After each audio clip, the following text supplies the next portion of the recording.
हाँ तो प्यारे बच्चों, क्या हाल चाल है आप सभी के। आई होप आप सभी बढ़िया होंगे।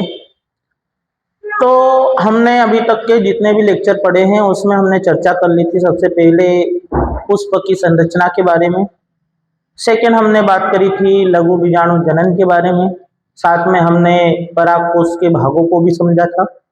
तीसरी बार हमने चर्चा करी थी गुरु बीजाणु जनन के बारे में और साथ में हमने बीजांड के भागों के बारे में भी चर्चा करी थी। आज हम आगे की चर्चा शुरू कर रहे हैं जिसमें हमारे को पढ़ना है भ्रूण कोश का निर्माण, फॉर्मेशन ऑफ फीमेल गेमेटोफाइट। तो इसको समझने के लिए सबसे पहले हमारी थोड़ी सी पुरानी बातें ध्यान रखना है। हमने पढ़ा था गुरु बीजाणु जनन, जिसमें हमने चर्चा करी थी कि जहां पर अंडाशय के निर्माण के समय पर, बीजांड के निर्माण के समय पर जब अपरिपक्व विभाज्योतक होते हैं जिसमें विभाजन की क्षमता आती है और विभाजन होने पर बहुत सारी कोशिकाओं का निर्माण होता है जिससे कि एक परत का निर्माण होता है जिसका नाम हमने बोला था अधिचर्म, एपिडर्मिस। ठीक है, अधिचर्म की एक कोशिका आकार में क्या कर लेती है, वृद्धि कर लेती है। ठीक है, अपना कोशिका द्रव्य सघन कर लेती है और केंद्रक नजर आने लगता है।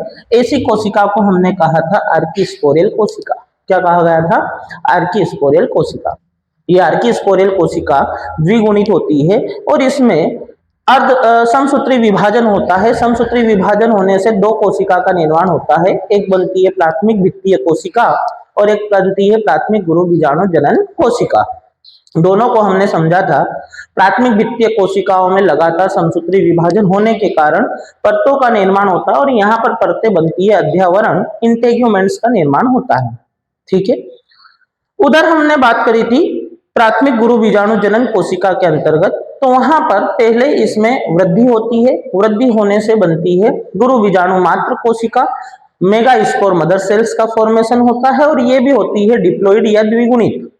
ठीक है, इसमें अर्धसूत्री विभाजन होता है जिससे कि 4 अगुणित हेप्लॉइड गुरु बीजाणु मेगा स्पोर का फॉर्मेशन होता है। क्लियर है इतना? अब हम बात कर रहे हैं आगे इन 4 में से। अब देखो यहां पर समझना, हम बात कर रहे हैं भ्रूण कोश का निर्माण। हमारे पास में बन गए थे 4 मेगा स्पोर, मेगा स्पोर। ये 4 मेगा स्पोर जो थे वो है हेप्लॉइड। Haploid means अगुणित। ये 4 अगुणित गुरु बीजाणु है, इसमें से 3 क्या हो जाते हैं? निष्क्रिय और एक होता है सक्रिय। अब ये हमारे को समझना है कि यहां पर जो ये 3 होते हैं, 3 गुरु बीजाणु जाते हैं बीजांड द्वार पर, या इसी को हम कहते हैं माइक्रोपाइल पर। 3 कहाँ जाते हैं? बीजांड द्वार पर, या इसी को हम कहते हैं माइक्रोपाइल, जिसमें से एक गुरु बीजाणु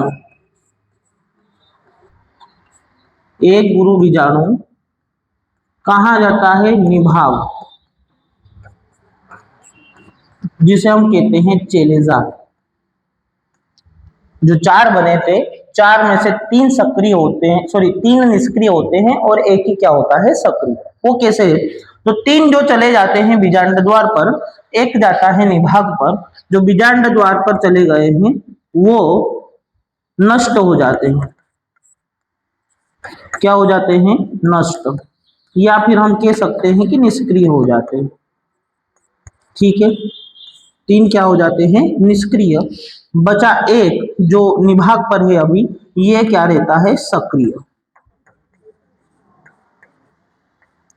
ये एक गुरु बीजाणु क्या हो जाता है? सक्रिय। ये जो एक गुरु बीजाणु सक्रिय हुआ, एक गुरु बीजाणु जो कहां पर था? निभाग पर। ये जो सक्रिय हुआ, ये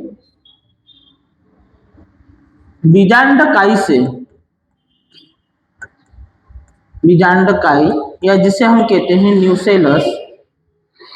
न्यूसेलस से पोषण प्राप्त करता है। क्या प्राप्त करता है? पोषण, पोषण प्राप्त करता है। बीजांडकाई या न्यूसेलस से क्या प्राप्त करता है? पोषण। पोषण प्राप्त करने के बाद में इसकी हो जाती है वृद्धि। क्या हो जाती है? वृद्धि। और इसी को हम कहते हैं क्रियाशील गुरु बीजाणु। क्या कहते हैं? क्रियाशील गुरु बीजाणु। और यही कहलाता है मादा युग्म उद्भिद की प्रथम कोशिका। यही क्या कहलाता है? मादा युग्म उद्भिद की प्रथम कोशिका या first cell of female gametophyte. First cell of female gametophyte. यहां तक की बात समझ में आई? सिंपल सी बात है, 4 गुरु बीजाणु बने थे, 4 में से 3 चले जाते हैं माइक्रोपाइल पर और 1 चले जाता है चेलेजा पर। जो 3 माइक्रोपाइल पर गए हैं वो निष्क्रिय हो जाते हैं, नष्ट हो जाते हैं। बचता केवल 1 है जो निभाग पर है या चेलेजा पर है, जो सक्रिय होता है। वही सक्रिय गुरु बीजाणु बीजांडकाई से क्या प्राप्त करता है? पोषण और वृद्धि कर लेता है। इसी को हम कहते हैं क्रियाशील गुरु बीजाणु और इसी को कहा जाता है, ये मेन हमारे पास में पॉइंट है, बार बार क्वेश्चन पूछा जाता है कि मादा युग्मक उद्भिद की प्रथम कोशिका किसे कहते हैं? तो आपको बताना रहेगा क्रियाशील गुरु बीजाणु को। या फिर first cell of female gametophyte क्या है? मेगास्पोर। फर्स्ट जो एक्टिव मेगास्पोर रहता है वो। आगे हम चर्चा करते हैं। ये मेगास्पोर अभी चेलेजा पर था, ये जाता है मध्य में।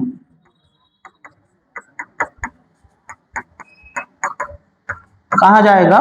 मध्य में। मध्य में जाकर समसूत्री विभाजन करता है। कौन सा विभाजन करेगा? समसूत्री। माइटोसिस सेल डिवीजन करेगा, जिससे बनते हैं 2 केंद्रक। ध्यान से सुनना, यहां पर कितने केंद्रक बनेंगे? 2। इन दोनों केंद्रकों में से एक केंद्रक वापस निभाग पर जाता है, चेलेजा पर जाएगा, और एक केंद्रक बीजांड द्वार पर जाता है। हम यहाँ पर लिख देते हैं, एक कहां पर गया? निभाग पर या चेलेजा पर, और एक कहां गया? बीजांड द्वार पर, माइक्रोपाइल पर। ठीक है, चेलेजा और माइक्रोपाइल। ठीक है, अब यहां पर जाकर, यहां पर ध्यान से सुनना,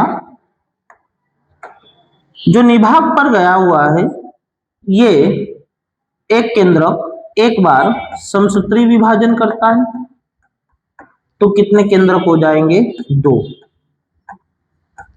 ये दोनों केंद्रक दोबारा से समसूत्री विभाजन करते हैं, तो यहां पर कितने केंद्रक हो जाएंगे? 4। निभाग पर कितने? चेलेजा पर कितने केंद्रक हो गए हैं? 4। बीजांड द्वार पर यहां पर भी समसूत्री विभाजन होता है, जिससे कि कितने केंद्रक बनते हैं? 2। ये दोनों केंद्रक फिर से समसूत्री विभाजन करेंगे, तो कितने केंद्रक हो जाएंगे? 4। अब 4 केंद्रक निभाग पर है और 4 केंद्रक बीजांड द्वार पर, अर्थात 4 न्यूक्लियस चेलेजा पर है और 4 न्यूक्लियस माइक्रोपाइल पर है। आगे हम बात करते हैं, इसमें से एक न्यूक्लियस, एक केंद्रक निभाग से और एक केंद्रक बीजांड द्वार से, ये कहां जाते हैं? मध्य में। कहां जाते हैं? मध्य में। ध्यान से सुनना, यहां पर मध्य में जाकर यह निषेचन से पहले, निषेचन से पहले मिल जाते हैं, फ्यूज हो जाते हैं और एक कोशिका बनाते हैं। एक क्या बनाएंगे? कोशिका।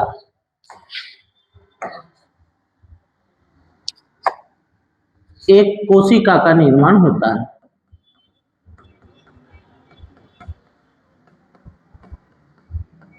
ठीक है, इस कोशिका को हम कहते हैं द्वितीयक कोशिका या सेकेंडरी सेल।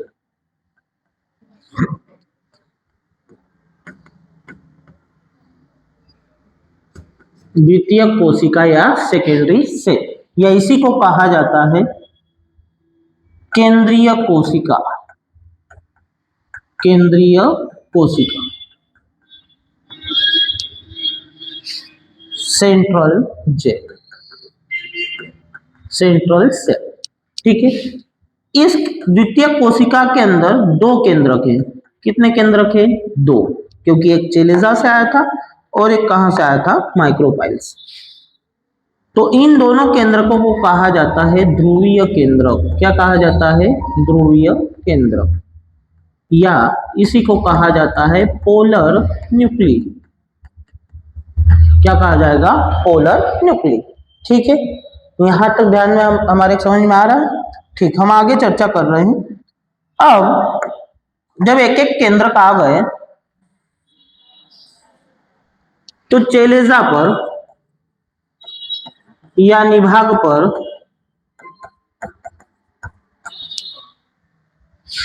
बीजांड द्वार पर, या इसी को हम कहते हैं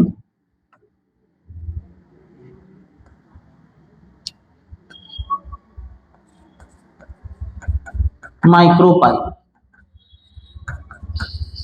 जब एक एक केंद्रक यहां से आ गए तो हमारे को जाहिर सी बात है, पता है, क्लियर है कि निभाग पर कितने केंद्रक बचे हुए हैं? तीन। तीन केंद्रक कहाँ हैं? निभाग पर, और तीन केंद्रक कहाँ हैं? बीजांड द्वार पर। ठीक है, जो निभाग पर है तीन केंद्रक, ये कोशिका द्रव्य को इकट्ठा करते हैं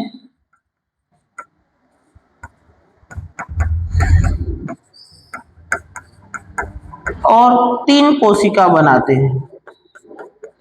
कितनी कोशिका? तीन कोशिका। ये तीनों कोशिकाएं अगुणित होती है और इन्हें हम कहते हैं प्रतिमुख कोशिका।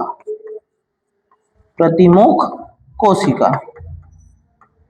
इसके पहले जो हमने पढ़ी थी, ये हमारे पास में दूसरी कोशिका। इसके पहले जो हमने पढ़ी थी उसको हम कह सकते हैं पहली कोशिका, और ये होती है अगुणित, सॉरी, जो द्वितीय कोशिका होती है वो होती है द्विगुणित। द्विगुणित, क्योंकि यहाँ पर दो केंद्रक आते हैं। कितने केंद्रक आते हैं? दो, जिसे हम कहते हैं द्विगुणित को हम कह सकते हैं डिप्लॉइड। ठीक है, यहाँ पर हमारे पास जो कोशिका बनी है इसे हम कहते हैं प्रतिमुख कोशिका, और ये जो प्रतिमुख कोशिका होती है ये होती है अगुणित, या इसे हम कह सकते हैं हेप्लॉइड। क्या कह सकते हैं? हेप्लॉइड। ठीक है, इधर हम बात करें तो हमारे पास में यहाँ पर कितने केंद्रक हैं? तीन। तीन में से दो केंद्रक कैसे हो जाते हैं? छोटे। कोशिका द्रव्य को क्या कर लेते हैं? इकट्ठा, और दो कोशिका बनाते हैं। कितनी कोशिका? दो। इस कोशिका को हम कहते हैं सहायक कोशिका। सहायक कोशिका।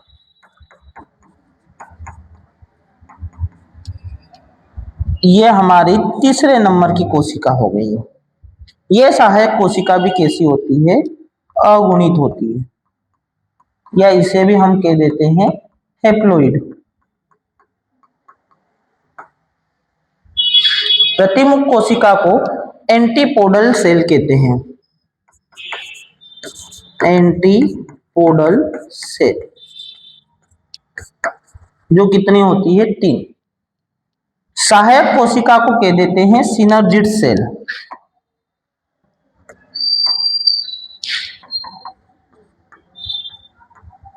सिनर्जिड सेल जो कितनी होती है 2। अब जो एक केंद्रक बचा हुआ है, यह एक केंद्रक भी कोशिका द्रव्य को इकट्ठा करता है और एक कोशिका बनाता है। यह कोशिका हमारी हो गई है चौथे नंबर की। कौन से नंबर की? चौथे। और यही कोशिका हमारी मुख्य कोशिका है, जिसे हम कहते हैं अंड कोशिका। क्या कहते हैं? अंड कोशिका, या इसी को कहा जाता है एग सेल। ठीक है, तो इस तरीके से हमारे पास में कितनी कोशिका, अगर एक मादा युग्मकोद या फीमेल गेमेटोफाइट की बात करें तो कितनी कोशिकाएं रहेगी? तो एक कोशिका तो कौन सी हो गई है? द्वितीयक कोशिका। 3 कोशिकाएं कौन सी हो गई है? प्रतिमुख कोशिकाएं कितनी होती है? 3। तो 3 कोशिकाएं कौन सी हो गई है? प्रतिमुख या एंटीपोडल। मतलब टोटल कितनी कोशिका हो गई? 4। 2 कोशिका कौन सी होती है? सहायक कोशिका। मतलब टोटल हो गई है 3 और 1 4 और 2 6। और एक कोशिका होती है अंड कोशिका। तो टोटल कितनी हो गई है? 7। एक मेच्योर फीमेल गेमेटोफाइट में 7 सेल्स होती है। कितनी सेल्स होती है? 7। अगर हम बात करें, इसी को हिंदी में बोले तो एक परिपक्व मादा युग्मकोदित के अंदर कितनी कोशिकाएं होती है? तो 7 कोशिका होती है। लेकिन केंद्रक कितने होते हैं? तो केंद्रक होते हैं 8। द्वितीय कोशिका के अंदर कितने केंद्रक हैं? 2। यहां पर कितने केंद्रक रहेंगे? 3। 3 और 2 कितने हो गए? 5। यहां पर कितने केंद्रक रहेंगे? 2। 5 और 2 कितने हो गए? 7। और यहां पर कितना केंद्रक रहेगा? 1। तो 7 और 1 8 कितने हो गए? 8। टोटल केंद्रक कितने हो जाते हैं? 8। तो एक मेच्योर फीमेल गेमेटोफाइट के अंदर 7 सेल्स एंड 1 न्यूक्लियस होते हैं। कितने न्यूक्लियस होते हैं? 1। इसको हम 7 सेल्स एंड 8 न्यूक्लियट स्ट्रक्चर कहते हैं। ठीक है, इस तरीके से एक मेच्योर फीमेल गेमेटोफाइट का फॉर्मेशन होता है। यहां पर अगर मैं बात करूं, इस सिनर्जिड सेल्स और एक सेल को कॉमन रूप से एक अपैरेटस या अंड उपकरण कहते हैं। यहां पर मैं लिख देता हूं, जो हमारे पास में सहायक कोशिका है। क्या है? सहायक कोशिका। और दूसरी हमारे पास में है अंड कोशिका। इन दोनों को मिला के क्या कहा जाता है? अंड उपकरण।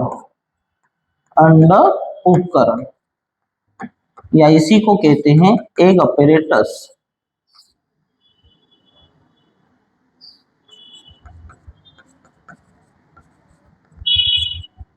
Egg apparatus. ठीक है, अब एक फीमेल गेमेटोफाइट का हम अगर स्ट्रक्चर देखें तो ध्यान से हमारे को देखना है। सबसे पहले तो मैं सारी चीजें बता दे रहा हूं। यहाँ पर सबसे पहली जो कोशिका बनती है वो कौन सी बनती है? प्रतिमुख कोशिका। सॉरी, सबसे पहली जो कोशिका बनती है वो बनती है द्वितीय कोशिका। कौन सी बनती है? द्वितीय कोशिका।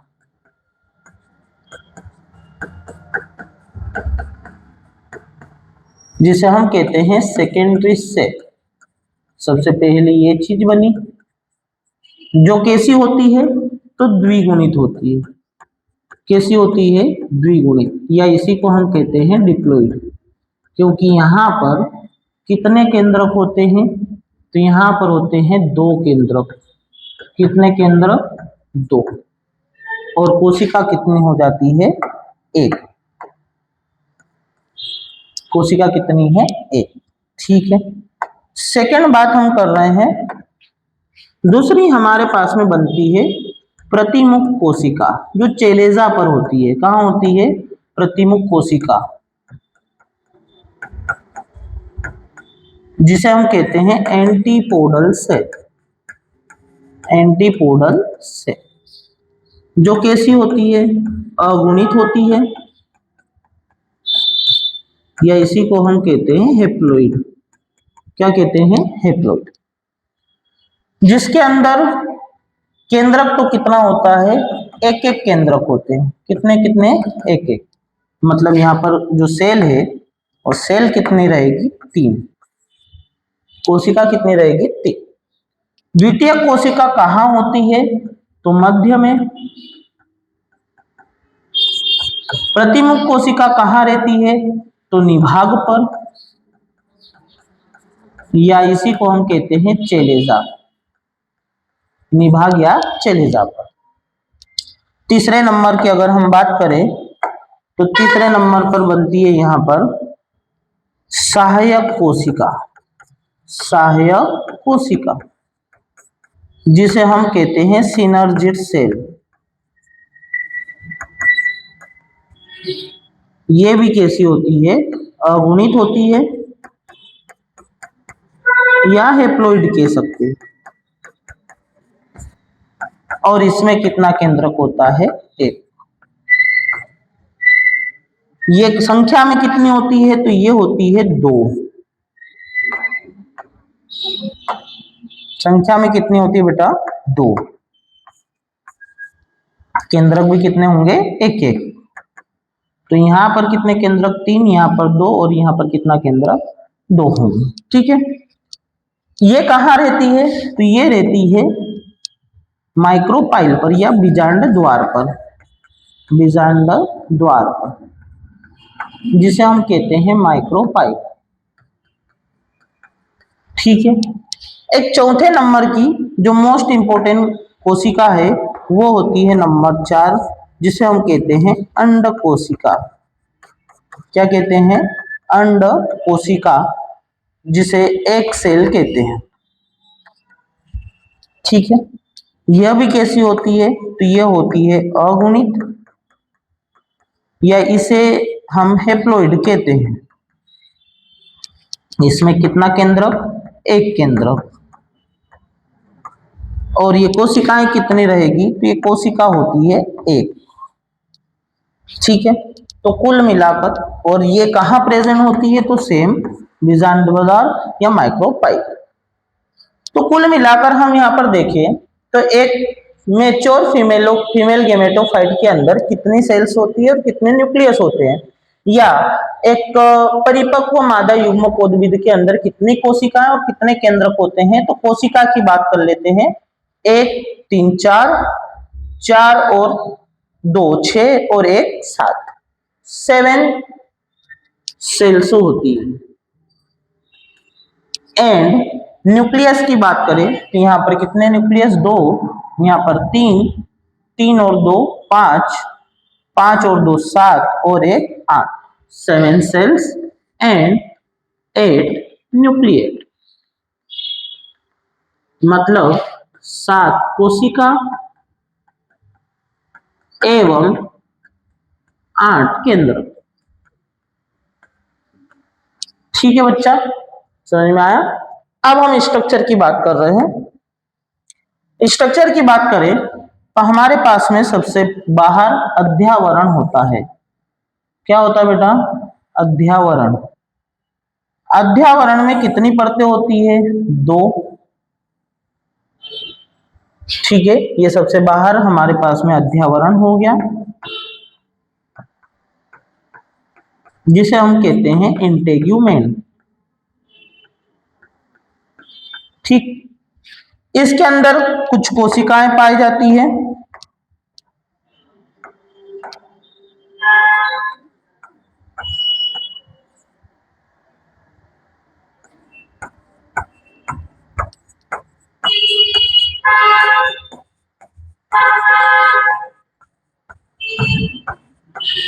जहां से हमने स्टार्टिंग की थी। ठीक है। इसके अंदर प्रेजेंट होता है भ्रूण कोश।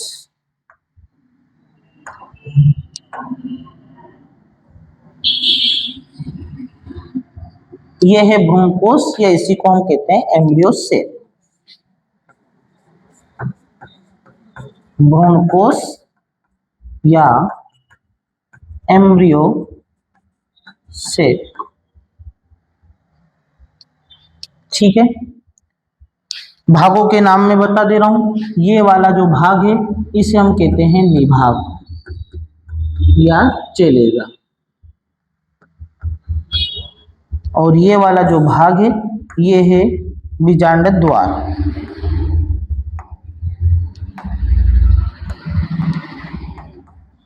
बीजांड द्वार जिसे हम कहते हैं माइक्रोपाइल। ठीक है, अब यहां पर जो निभाग है वहां पर कितनी कोशिकाएं होती है? 3, 1, 2 और 3, जिसके अंदर कितने केंद्रक होते हैं? तो 1, 2, 3, तीनों में एक एक।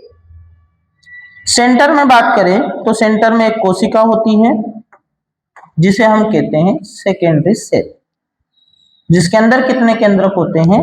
इसके अंदर केंद्रक होते हैं 2, 1 और 2। और माइक्रोपाइल की ओर बात करें तो यहां पर कितने केंद्रक होते हैं? 1, 2 और 3, 2 छोटे और एक बड़ा। जो 2 छोटे होते हैं उन्हें हम कहते हैं सहायक कोशिका, और जो बड़ी होती है उसे हम कहते हैं अंड कोशिका। इसके अंदर कितने केंद्रक होते हैं? 3, 1, 2 और 3। इस तरीके से एक प्रॉपर भ्रूणकोश का निर्माण होता है, और इसी पूरे स्ट्रक्चर को हम कहते हैं फीमेल गेमेटोफाइट। यहां पर मैं नाम लिख दे रहा हूं, ये वाले जो हैं इसे हम कहते हैं प्रतिमुख कोशिका। प्रतिमुख कोशिका, या इसी को हम कहते हैं एंटीपोडल सेल। एंटीपोडल सेल, ये वाली जो सेल है हमारे पास में इसे हम कहते हैं द्वितीयक कोशिका। द्वितीयक कोशिका, या इसी को हम कहते हैं सेकेंडरी सेल। ठीक है, नीचे की अगर बात करें